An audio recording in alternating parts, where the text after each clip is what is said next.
Chapter 25. Off with you then, Zod, said Yama. He made a shooting gesture with his hands, as though he were sending a dog out to play. Eat some more heads. Thanks for the ride. The steeplejack sketched a very solemn bow. His simian frame bent low. Yes, Lord Yawmoth. The creature leapt easily over the ring wall. He plunged down toward the side of the extrusion. With casual ease, Zod reached out an arm and snagged a claw hold. He caught a second, and a third, and was bounding happily and easily down the rock face. In moments, he had reached another climber.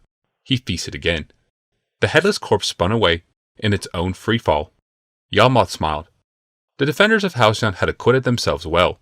In a week's time, the arsenal of stone chargers would be complete.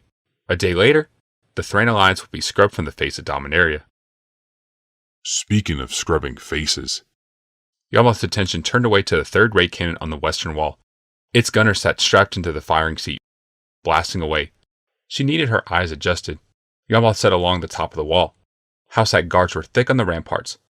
They clustered about red-hot ray cannons, or poured bins of stone into bombards, or fired ballista bombs. They worked with grim enthusiasm, and gleamed in pristine armor. Among them, Yawmoth was a dusty wreck. The insignias on his ring had been ripped away in the initial fall. Gauntlets and helmet were missing entirely. Even so, the wind in the ragged hair, the glint in his brutal eyes, the set of his scarred jaw, all of it told that this was Lord Yawmoth, and he was furious.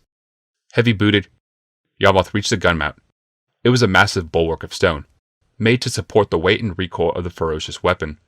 Behind a metal rig that was 20 times her size, and hot enough to melt glass, a gunner clung to the fire controls. They were Power Stone activated, a box schematic without the box. Her fingers danced deftly on the glowing stones. The massive gun ground slowly to the left and down to acquire a new target. The grating sound of the engines was joined by a low hum as the charge built within. Battle report, gunner, Yawmoth demanded above the roar of the gun. The woman looked up at him, surprised. Her face, bred from the heat, grew white. Fingers fumbled across the Power Stone controls. The gun ground to a halt and powered down. A moment more of struggling, and the woman had loosed the straps that had held her to the firing seat. She stumbled to attention. Lord Yawmoth, I am honored. You aren't wearing your helmet, gunner. It interferes with targeting, Lord, and is hot and unnecessary behind the gun. Battle report, gunner. All goes well. This gun has scored 17 ship kills, confirmed, and 23 assisted kills, unconfirmed, as well as hundreds of troop kills, also unconfirmed. How many of ours? The woman blinked. Sweat from her forehead pooled like tears under her eyes. Ours, Lord Yawmoth? How many of our soldiers have you killed? Have I killed? Have you manned this gun since dawn? Yes, Lord. Do you remember shooting a Phyrexian war caravel, a ship named Yatagon, or was that an unconfirmed kill? She was quite white now, sweat forming red lines on her cheek. The name of the ship was unconfirmed. Yes. It rammed the ship I was targeting and flew into the path of the ray. Did you know it had a crew complement of nearly 100? That would nearly be 100 of our troops killed. Confirmed. Yes? The gunner was silent. You might even have better luck if you turned the gun around and fired on the civilians. You might rack up 1,000 kills that way. Did you know I was on that ship? Did you know that attempted regicide is a capital crime? The woman fell to her knees before him. She looked up, eyes streaming more than sweat now. Forgive me, Lord Yawmoth. Please, I didn't know. It was an accident. I couldn't see. The Yatagon flew out of a smoke cloud. You couldn't see? I couldn't see. Even without your helmet, you couldn't see? I couldn't see. No, Yama said tenderly, cupping her chin in his hand and running his other hand through her hair. Now you can't see. It was harder work than he had expected, and messier. She thrashed and screamed, which was unseemly there on the wall, with everyone looking. In the end, he had actually not torn them out as he promised himself he would, but really, there was nothing left to tear out except ruptured membranes. She had been so intolerant the whole while. He finally just threw her over the wall. Her screams sounded sweeter the farther away they were. Yawmoth patiently wiped his hands on a rack. Get a new gunner, He barked at the captain, who scrambled to comply. Preferably someone with eyes in her head. As if drawn by violence, Gix arrived. The idealistic champion of the underclass had become Yawgmoth's most trusted, ruthless, and clever officer. Commander Gix strode regally along the wall, his retinue behind him. Among the Phyrexian guard with him was a tall monster with a clenched ball of muscle for a head. Shreds of red clung raggedly to its dagger teeth. Gix went to his knees before Yawgmoth and bowed his head deeply. The monster at his side did likewise, as did the other Phyrexians. "Hello, Gix," Yawgmoth said. "You've brought the Phyrexian guard into the city." Yes! The Houseite guard commander was a coward and a traitor. He presumed you dead and was considering surrender. The whole war could have been lost. The Phyrexian guard enforced his resignation. Yawgmoth eyed the toothy monster behind Gix. "Well done, good and faithful servant. You have secured my rule and at the same time advanced your own position. You have saved my city and granted yourself a second army." Yawgmoth smiled genuinely. "Well, commander of the guards, the siege is well in hand, as you can see. We need last only another week, and then victory will be certain. Until then, the citizens of Halcyon are in grave danger. Use your Phyrexian guard to round up any Houseites not engaged in defense of the city, and take them to Phyrexia. Enlist them." Yes, Lord Yawgmoth. It will take months to round up all the citizens. "Make months into weeks," Yawgmoth said. "The siege will be broken in 1 week, and I want at least half the citizens enlisted by then." Yes, Lord Yawgmoth. Yawgmoth looked out across the glimmering city. Rebecca's temple gleamed beautifully above it all. "We are creating a new world, Gix. You know that? A new world and a new race. Strong, fearless, obedient, ruthless. Yes, just now they might seem monstrous, but war is a monstrous business. When this is all done, Phyrexia will create not monsters, but gods." Yes, Lord. "He will return soon," Rebecca whispered into the dark. She could only see the first 10 or so faces huddled in their silo. At least 50 citizens hid there. Their breath made the place hot and dank. It was the smell of terror. Still, it was better than the septic smell that clung to Rebecca and her goblins. "Yawgmoth will return to Phyrexia, and when he does, we can all escape. You must survive until then. Do not let the guards find you. They will take you to Phyrexia. They will make you into monsters. Stay here, stay quiet, and don't give any sign of your presence." What are we to eat? What are we to drink? Asked one of the refugees. Rebecca blinked, thinking. "Is there any grain left here?" It's all rancid, and there are rats. Sighing sadly, she said, "I don't suppose you could rig some traps." Eat rats and drink sewage? "I know it is terrible. I know. Replied Rebecca. But when it is all done, we will be safe.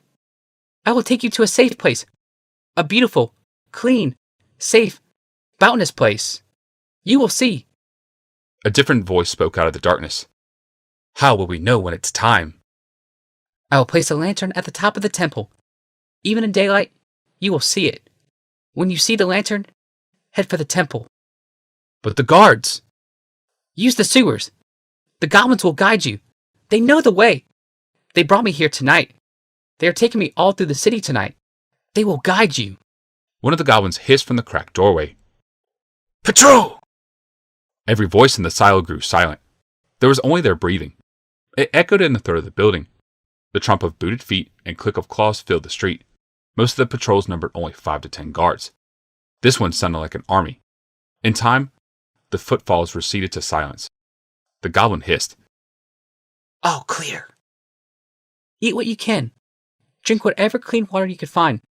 And wait. When Yawgmoth descends to his hell, we will ascend to our heaven." He was gone. It was simple as that. Coma. He had awakened from comas before, but not this time. Not with his skin in rags. His temples as sunken as caves. His eyes dilated and unresponsive beneath papery lids. Only the puffing machines, the scudding goblins, the living casket kept him alive anymore. In all other ways, he was gone. Perhaps if she came sooner, if she had come first, and gone to the refugees after, perhaps she could have spoken to him one last time. That was the wrong way to think. Nothing happened by chance. It wasn't even a draughts match anymore. One player controlled both halves of the board. Yawgmoth. That's why I didn't make it down here in time, Rebecca said warily. He didn't want me to. You were right all along, husband. You were right about him, about everything. He deceived everyone but you. Deceived and seduced all of us. Except you. A chill clouded Rebecca's spine. She drew back the edge of Glaceon's infirmary garment. Folds slid away from a gaunt hip bone, translucent skin showing the shrunken muscle beneath. Glaceon's emaciation was awful. Rebecca cringed, tears coming to her eyes. Even so, she pulled back the gown. Gods. No. The cut Yama had made in her husband's side had never healed. Black stitches straddled the gash. The flesh was dark and desiccated. Beneath lurked a magnificent mound. It looked to be a tumor, the size of 2 fists clutched together. He didn't. He couldn't have, she muttered, touching the spot. It was hard as a rock. Oh, gods, no. He did. He did. He did what? Rebecca whirled, withdrawing her hands.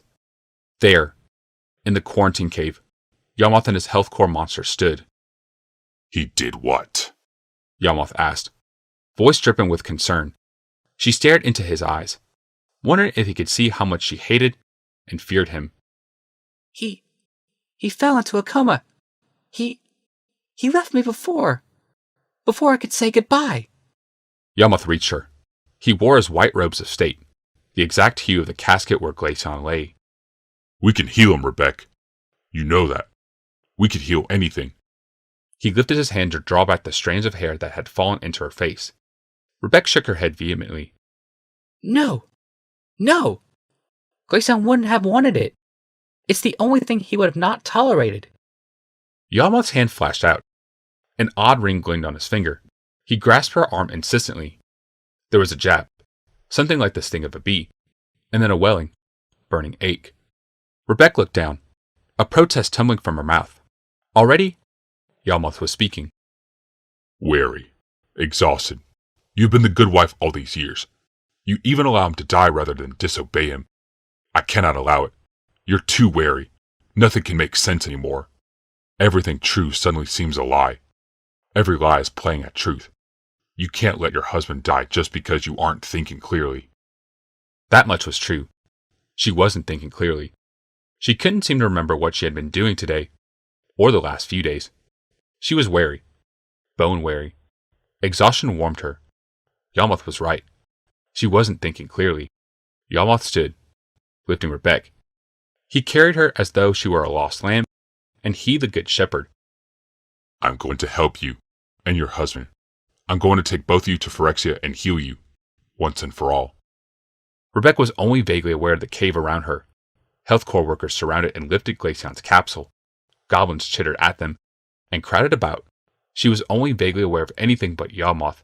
He was so strong, so warm, so caring and truth-speaking and godlike.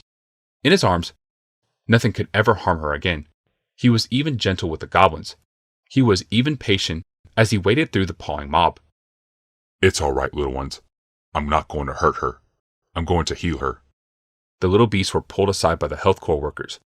One goblin, an old goblin, shouted after Yamath. We light a lantern for you, Rebecca. We light a lantern for you.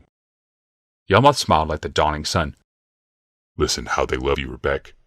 They will light a candle for you. They will pray their little goblin prayers. Even the little monsters love you. I cannot blame them.